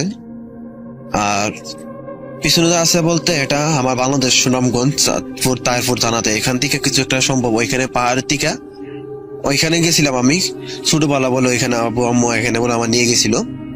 ওইখানে যাওয়ার পরে কোনো একটা সম্ভবত আমি ছোট ছিলাম, তখন আমি খেলাধুলার পথে একটা পাথর নিয়ে বলে আমি ওইখানে ডিল মারছিলাম যেখানে ঘোড়াটা থাকতো। কিন্তু থাকার পরে সে আমাকে সবসময় খুঁজে বেড়াইতো, পাই না। হঠাৎ একদিন কি কারণে যে সৌদি আরবে এখানে এসে বলে আমাকে খুঁজে পাই। কিন্তু রাসেল ভাই আমি এটা একটা কল্পনা করলাম যে, মানে কল্পনা বলতে একটা ভাবতে লাগলাম যে আমি ছোটবেলা যদি এরকম হইতো তাহলে সে আমার সাথে প্রায় 20টা বছর ধরে, তাহলে আমি একদিক সেদিক আছি, মানুষ আছে, সে আমাকে খুঁজে পাইলো না। 20 বছর পরে সে আমাকে কিভাবে সৌদি আরবে খুঁজে পাই, আমি এটি বুঝতে পারলাম না। তখন আমার একটু বই ক্রান্ত হয়ে গেল। না পারছি বাড়িতে সহ্য করতে, না বাড়িতে পারতেছি শেয়ার করতে। বাড়িতে শেয়ার করতে মা এমনি, কারণ আমার 2টা কিডনির সমস্যা, পানি হয়ে গেছে, আর কিডনির এমনি সমস্যা হইতেছে। আর দ্বিতীয় কথা এমনি একটু সমস্যার ভিতরে আমার পরিবারটা ছিল, একটু প্যারামেডিক অফিসে। কারণ পরিবারটা সমস্যার ভিতরে ছিল বলতে কয়েকদিন পরে পরে আমার আম্মুকে কেউ একজন ডাকতো নিয়ে যাওয়ার জন্য, বলতে চলে আয় চলে আয়। তখন আম্মু শুধু কান্না করতো আর আমার গলা জোরে বলতো যে বাবার এমন বাঁচতাম না, আমি বাঁচতাম না, এরকম কিছু একটা বলতো। আমি বলে কেন, আমার ডাকে কেউ। পরে আমাদের একজন পীর সাহেব ছিল, আমার মার পীর সাহেবের কাছে হয়েছিল, বাইতুল্লাহ শাহ। তিনি কিভাবে কি করছিল সেটা আমি বলতে পারলাম না। তো ইমাম সাহেব বলছিল এখান থেকে জন্মসূত্রে দিনে ও আমার পিছনে নিয়েছিল, আর ও আমাকে চাইছিল নিয়ে যাওয়ার জন্য তাদের দেশে। কি কারণ নিতে চাইছিল সেটা ইমাম সাহেব জানতে পারেনি। আর আমাকে বলা হয়েছিল যে এখান থেকে জায়গা ত্যাগ করার জন্য যত তাড়াতাড়ি সম্ভব। আমিও চেষ্টা করছি এখান থেকে জায়গা ত্যাগ করার জন্য যত তাড়াতাড়ি সম্ভব। সৌদি আরব চাইছিলাম, সৌদি আরব থেকে চলে যাবো। আমি যাইতে পারি রাসেল ভাই, করোনা নতুন আটকে গেছিলাম। তখনই ভুলবশত একটা ফ্লাইট চালু হয়ে যায়। তখন হঠাৎ আমার মাথায় খেয়াল আসে যে হুজুর তো আমি বলছিল ছেলেটার কথা লাশ দেশে পাঠানোর জন্য। এমনি লাশ পাই 6 মাসের মতন হয়ে গেছে ভাই। ফ্যামিলির তো মনে হয় যে যোগাযোগ কি আছে তাদের সাথে, আমার সাথে কোনো যোগাযোগ নেই কোম্পানির সাথে। পরে আমি মধুরে জিজ্ঞাসা বললাম যে এমন এমন সমস্যা, লাশটা কি কি করা যায়। পরে বলছে লাশটা দেশে পাঠা দেওয়া হয়, 1 সপ্তাহের ভিতরে সবকিছু কমপ্লিট করে লাশটা দেশে পাঠা দেওয়া হয়। তারপর থেকে চিন্তা করলাম আমি হসপিটালতে বেরিয়ে যাবো আর একটা ধাক্কা খাই। একজন লোক অনেক লম্বা, এত লম্বা, তার শরীরে তো সুগার ছাড়াইতেছে। আমার বলছে আজ থেকে তুমি অনেক মুক্ত, তুমি নিশ্চিন্তে থাকো, কোনো সমস্যা নেই। তখন আমি একটু অবাক হইলাম যে আসলে কি, হঠাৎ আমাকে এই কথা কেন বললো। পিছনে তাকায় দিয়ে লোকটা নাই। তখন আমি একটু অনেক ভয় পাই গেছিলাম। হয়তো ভাবলাম হয়তো কোনো একটা সমস্যার কারণে হয়তো কোনো কিছু একটা বোল টুল দেখছি, হয়তো তেমনও হতে পারে। সে বইটা মনে ভিতরে আক্রান্ত হয়ে গেছিল। তো রাসেল ভাই আজও আমি একা ঘুমাইতে পারি না। কারণ ঘুমাইতে গেলে রাসেল ভাই, আমি ঘুমাই থাকলে আমি যে রুমে ঘুমাই এ রুমে নিয়মিতই মোমবাতি, আগরবাতি, কিছু হার, কিছু সবসময় আমার রুমের ভিতরে মাঝখানে পরে থাকে। যেখানে আমি খাওয়া দাওয়া করি, এখানে রুমে মাঝখানে আমি বসে খাওয়া দাওয়া করতাম, সেইখানে পরে থাকতো প্রত্যেক দিন। এখনো নিয়মিত, এখনো প্রায় সময় ঘটে। কিন্তু আবার আপাতত মাসানিক ধরে ঘটনা একটু কিছুটা কম হইতেছে, কিন্তু নিয়মিত এগুলো ঘটতেই আছে। মানে মোমবাতি, কিছু হার, কিছু পরে থাকতো এখানে, কিন্তু এখান থেকে এখন নিয়মিত ঘটতেই থাকে। দরাসল ভাই দুঃখের বিষয় হয়েছে যে আমি হসপিটাল নামটা আমি শেয়ার করতে পারতেছিলাম না, কারণ এখানে নিষেধ দেওয়া আছে হসপিটাল নামগুলো শেয়ার করা যাবে না। আর এমন ছবি টবি হসপিটালে ছবি তোলা নিষেধ করা আছে, কারণ ছবি তুলে এখানে ছবি তুলে পাঠাই, কিছুর মধ্যে কোনো সমস্যা হয় বা একটা সমস্যার কারণে আমাকে এখন ধরতে পারে, আমার 10,000 রিয়াল জরিমানা দিতে পারে, এমনকি আমার 1 বছর জেলও দিতে পারে, সেরকম আইন করা আছে। তার জন্য আসলে আমি ছবি টবি এখানে তুলি নেই, আর তাই জন্য ছবি তুলে পাঠাইতে পারতেছি না। তাই জন্য আমি আপনার কাছে ক্ষমা প্রার্থী। আরো আছে রাসেল ভাই, পুরা ঘটনা শেয়ার করলে অনেক দূর শেয়ার করা যাইতো, কিন্তু আমি শর্টকাট যেগুলো দরকারি সেগুলো বললাম। কিন্তু এখন রাসেল ভাই একা ঘুমাইতে পারি না, সে শরীরে জ্বরটা আছে রাসেল ভাই। প্রতিদিন রাত্রেবেলা আমার জ্বর ওঠে, দিনের বেলা আলহামদুলিল্লাহ আমি ভালো সুস্থ জ্ঞান করি, তো রাত্রেবেলাটা পারি না। রক্ত পরীক্ষা করলাম, পশা পরীক্ষা করলাম, কত কিছু পরীক্ষা করলাম রাসেল ভাই, এখনো পর্যন্ত আমি জ্বরটা কি জন্য এটা করতে পারতেছি না। আর এখানে রাসেল ভাই একটা কথা বলি, এখানে কোনো সৌদি আরবে তাবিজ তবিজ বা এরকম কিছু চলে না। বাংলাদেশে যায় তাবিজ তবিজ দিয়ে বলতে গেলে এখানে শুধু একমাত্র কিছু দোয়ার উপর নির্ভর, আর কিছু পানি পরে কিছু দেই, এখানের উপর নির্ভর করে চলে। কিন্তু রাসেল ভাই ভৌতিক ঘটনাটা আসলে এরকম, যার সাথে ঘটে সে বোঝে তার বেদনা। আর আমি এখনো সৌদি আরব কর্মরত আছি, আর এখন আপাতত হসপিটাল ছেড়ে আমি এখন একটা কোম্পানিতে আপাতত জব নিছি। এখন রাসেল ভাই সে কথা মনে হলে এখনো কাঁপে, কিন্তু বিশেষ করে রাসেল ভাই ঘটনা যে ঘোরার ঘটনাটা একটু আমার জীবনটা রাসেল ভাই প্রায় শেষ দিকে করে দিছিল। দেখ মন আল্লাহ তাআলা হয়তো কিছু না কিছুর জন্য বাঁচিয়ে রাখছে। আর আমার আব্বু মারা গেছে এই রমজানে, কয়েক রমজানের আগে মারা গেছিল, প্রায় 6 মাস হয়ে গেল। 18 রমজানে মারা দেয়া, 18 এপ্রিল মারা গেছিল। আমি 18 এপ্রিল সৌদি আরবে আসছি। তখনও আমাদের দেশ স্বাধীন হয়নি, আমরা পাকিস্তানের সাথে যুক্ত। আমি তখন যুবক, প্রচুর অভাব, আমি কাজ করি লোকের, আর বয়স তখন 19, বিয়েও করিনি। ধান চাষের সময় একটা কাজ পাই, জমিতে পানি সেচ দেবার। এই ঘামার তলায় খুব খুশি হই কাজটা পেয়ে, রাতে সেখানেই থাকতে চাই। ছোট একটা ঘরও আছে, মাইনেও ভালো। আমি কিছু না ভেবেই রাজি হয়ে গেলাম। শনিবার থেকে আমার কাজ শুরু। প্রথমে হালকা ভয় লাগে, কিন্তু আমি 1 সপ্তাহ কাজ করার পর ভয়টা কেটে যায়। সমস্যা হয় 1 সপ্তাহ পর শনিবার রাতে। সেজে দেয়া শেষ করে ঘুমিয়ে গেছি। হঠাৎ করে আমার ঘুম ভেঙে গেল। তখন আনুমানিক রাত 2টা বা 2:30। আমি উঠলাম, উঠে বিড়ি টানতে লাগলাম আর বাইরে গিয়ে টয়লেট করে আসলাম। ঘুমাতে যাব ঠিক তখনই আমার ঘরের ওপরে বিশাল কিছু একটা পড়লো। মনে হলো শব্দ বিকট। আমি ভয় পাইনি। তখনই আমি বাইরে গিয়ে দেখলাম কিছু নেই। সেদিন কিছু ঘটল না। সাহস বেড়ে গেল। তারপরের রাতে একই ঘটনা। ওই ঘটনার সাথে আমি যেন পরিচিত হয়ে যাই। তারপর শুরু হয় আরেকটা সমস্যা। এবার ওপরে নয়, আমার ঘরের দরজায় টোকা। 1 বার, 2 বার, 4 বার। আমি দরজা খুলে দেখি কিছুই নেই। এভাবে কেটে গেল কয়েকদিন। দরজা খুলে কাউকেই দেখতে পাই না। তারপর 2 দিন স্বাভাবিক, শব্দ নেই, কিন্তু আমি যেন ওই শব্দ শোনার অপেক্ষা করি। 3য় দিন একটা টোকার শব্দ, গোঙানোর শব্দ পাই। আমি তখনও জানতাম না আমার সাথে কি ঘটতে চলেছে। এই গোঙানোর শব্দ দিন দিন বেড়েই চলতে থাকে। হঠাৎ একদিন শুনলাম কেউ গোঙাচ্ছে আর ঘরের চারপাশ দিয়ে দৌড়াদৌড়ি করছে। কিছুক্ষণ পর সব ঠান্ডা। ভিটের মেশিন ঘরের দরজার নিচের কিছু অংশ ফাঁকা। হঠাৎ আমি লক্ষ্য করি দরজার নিচ দিয়ে কিছু একটা প্রবেশ করছে। আমি দেরি না করে হাতে একটা রেঞ্জ নিয়ে বেরিয়ে পড়ি এবং দেখতে পেলাম ব্যাঙ আকৃতির একটা বড় মাথা ঘরের ভেতরে, বাকি অংশ বাইরে। আমি কিছু না ভেবেই রেঞ্জ দিয়ে সজোরে সেটাকে আঘাত করি। প্রাণীটি পালিয়ে যায়। আমি তখন একটু চিন্তিত হয়ে পড়ি। এটা আবার কি? এমন আকৃতির প্রাণী আমি জীবনেও দেখিনি। আমার ভয় কাজ করেনি, কিন্তু অবাক হয়েছি বটে। এটা আবার কি? এর পরের রাতে আমি যখন ঘামার তলায় যাই এবং কাজ শেষ করে বিড়ি খাই, তারপর বিছানায় শুয়ে পড়ি। শুয়ে পড়ার 10 মিনিটের মধ্যেই দরজায় কড়া নাড়ছে কেউ। 2 বার, 3য় বার কড়া নাড়ছে। আমি তখন হাতে আবারও রেঞ্জ নিয়ে দরজা খুলি। দরজা খুলে আমি যা দেখলাম, মৃদু আলোতে ব্যাঙ আকৃতির একটা প্রাণী, তার মাথা ছিল শিয়ালের মতন অনেকটা, এবং ভয়ে আমি রেঞ্জ দিয়ে জোরে সেটাকে আঘাত করি। আমি ভেবেছিলাম এই প্রাণীটিকে যদি ছেড়ে দেই আমাকে মেরে ফেলবে। অতঃপর একের পর আঘাত করতে লাগলাম। আঘাত লাগার জন্য প্রাণীটি পালিয়ে গেল। আমি ওর পেছনে যেতে লাগলাম। ধান ক্ষেতের সরু আইল দিয়ে দৌড়ে একের পর এক আঘাত করতে থাকি। হঠাৎ দেখি আমি খালের পাড়ে এসে পড়েছি। আমার হুঁশ ফিরল আর অমনি প্রাণীটি ঘুরে দাঁড়িয়ে আক্রমণাত্মক হয়ে গেল। এবার আমি কিছুটা ভয় পেলাম। প্রাণীটি হিংস্র হয়ে ওঠে, আমার দিকে এগিয়ে আসতে থাকে। প্রাণীটি আমার 2 হাত বরাবর এসে পড়ে। আমি ভয়ে কাঁদতে কাঁদতে পাগলের মতো রেঞ্জ দিয়ে আছড়ে পড়ি প্রাণীটির ওপরে। আমি বারবার প্রাণীটির মাথায় আঘাত করতে লাগলাম। এবার করুণ আর্তনাদ চিৎকার করে উঠল প্রাণী। আমার সাহস বেড়ে গেল। প্রাণীটির আর্তনাদ যেন দুনিয়া এফোড় ওফোড় করে দিল। পরিবেশ পরিবর্তিত হয়ে গেল। ঘন কালো মেঘে ছেয়ে গেল আকাশ। আমার শরীরের সব শক্তি দিয়ে সজোরে ঘন ঘন আঘাত করছি প্রাণীটিকে। প্রাণীটির দেহ নিথর হয়ে পড়ল। তখন আমি আঘাত করা থামিয়ে দিই। দূর থেকে আজানের ধ্বনি ভেসে আসে। আমি প্রাণ নিয়ে ছুটে পালালাম।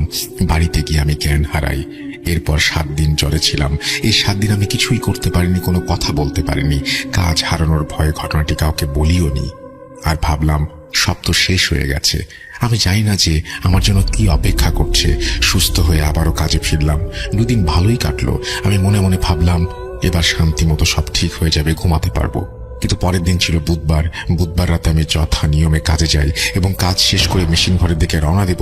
হঠাৎ আকাশ কালো মেঘে ছেয়ে যায়। বজ্রপাত শুরু হয়। তখন আমি খালের পাড়ে দাঁড়িয়ে আছি। আমার মনে হলো আমার পাশ দিয়ে কিছু একটা যেন চলে গেল। একটু পরে ধান ক্ষেতগুলো নড়ে উঠল। আমি ভাবলাম শেয়াল হয়তো। দ্রুত ঘরে চলে আসলাম। প্রচন্ড বজ্রপাতের শব্দে আমার কান ঝালাপালা হয়ে গেল। তখন আনুমানিক রাত 10টা থেকে 11টা। প্রচন্ড বাতাসে আমার ঘরটি কেঁপে উঠল। বাইরে থেকে কর্কশ কণ্ঠে কেউ বলে উঠল তার ছেলেকে নাকি আমি হত্যা করেছি, এবং আমার শরীর মুহূর্তের মধ্যে শীতল হয়ে যায়। আমি দেখি বড় অবয়ব আকৃতির কিছু একটা। মুহূর্তের মধ্যে তার হাত আমার দিকে এগিয়ে আসে। আমি ভাবলাম আমি কোনো স্বপ্ন দেখছি, আমি জ্ঞানে নেই। সে আমাকে ঘর থেকে বের করে উঁচু করে ক্রমাগত বাড়ি দিতে লাগলো। আমার পুরো শরীর ব্যথায় কাতরাতে শুরু করলাম। আমি অবয়বটি বিশ্রী হাসি দিতে লাগলো। আবার আমি অজ্ঞান হয়ে গেলাম। তারপর কতক্ষণ পরে জ্ঞান ফিরে যাই না। জ্ঞান ফেরার পর অবয়বটি আবার আমার দিকে এগিয়ে আসে, বিশ্রীভাবে হাসি দেয়, মাটি থেকে উপরে তুলে নেয় অনেক উঁচুতে সেই বিশাল শিমুল গাছটির দিকে। সে নিয়ে যায় আমাকে সেখানে। কান্না করার চেষ্টা করছিলাম কিন্তু পারছিলাম না, যেন আমার দেহ নিরুপায়। সেই অবয়বটির মায়া জালে বন্দি। সে ঝোপঝাড় মোটা লতা পাতা দিয়ে আমার গলা পেঁচিয়ে ফেললো। আমি শুধু অপলক ভাবে দেখছিলাম। কিছুই করার ছিল না। লতা পাতা পেঁচিয়ে আমাকে ঝুলিয়ে দিল সেই শিমুল গাছটায়, আর তার বিশ্রী রকমের হাসির আওয়াজ আমার দেহ থেকে যেন প্রাণটাকে বের করিয়ে নিয়ে যেতে চায়। আমাকে উন্মাদ করে তুলল তার সেই হাসি। আমি বাঁচার জন্য প্রাণপণ ছটফট করতে লাগলাম, লাভ হচ্ছিল না। দোয়া কালাম যা জানি সব পাঠ করলাম। ঠিক হঠাৎ আল্লাহর রহমত আমি দূর থেকে শুনতে পাই আজানের ধ্বনি, আর অমনি পড়ে যাই বিশাল সেই শিমুল গাছটা থেকে, যার কারণে আমার হাত ভেঙে যায় এবং এখনো আমার হাত পাকা। রাত 10টা, আর জালিটা বাঁধা ছিল আসলে কিনারা থেকে, খালের কিনারা থেকে বুক পানি দিয়ে যেতে হয় আপনার 10-12 হাত সামনে। এত দূর বুক পানি দিয়ে গিয়ে জালির উপর উঠতে হবে, মানে বাঁশ দিয়ে বাঁধা থাকে, ওটার উপর উঠতে হবে। তো ওইখানে এই পর্যায়ে ওইখানে মাছ মারতে ছিল, রাত বাজে 10টা। তো মারতে মারতে একটা সময় খেয়াল করে যে আসলে জালির ভিতরে কালো কি যেন একটা মানে দেখা যাচ্ছে। জালিটা যখন তুললো তখন কালো কি যেন একটা দেখা যাচ্ছে।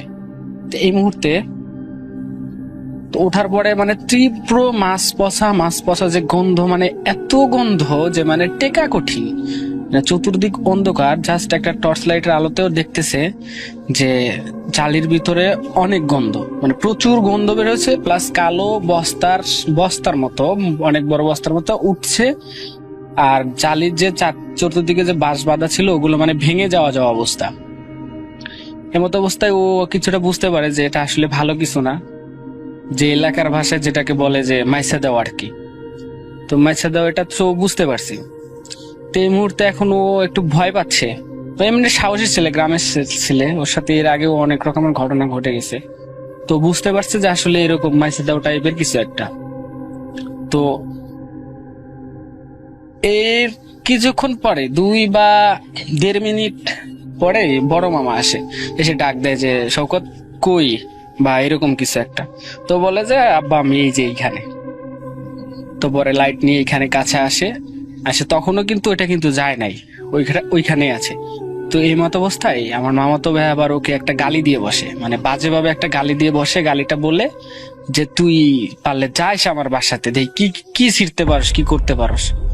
তো এটা বলে মামার সাথে বলে মাছ নিয়ে বাসায় চলে আসছে।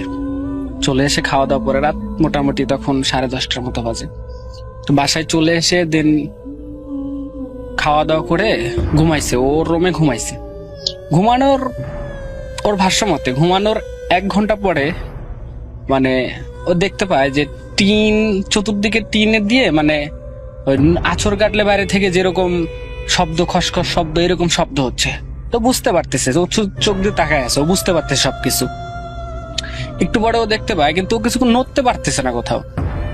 দেখতে পায় যে টিনের নিচ দিয়ে, মানে ঘরের টিনের নিচ দিয়ে গুইসাপের মতো কিছু একটা মানে রুমের ভিতরে ঢুকে ওটা কালো ছায়ামূর্তি অবয়কের মতো মানে ওর সাথে ধস্তাধস্তি শুরু করলো। প্লাস বিছানা যে ছিল, খাট যে ছিল, ওগুলো মানে উল্টাপাল্টা করে ফেলাইছে।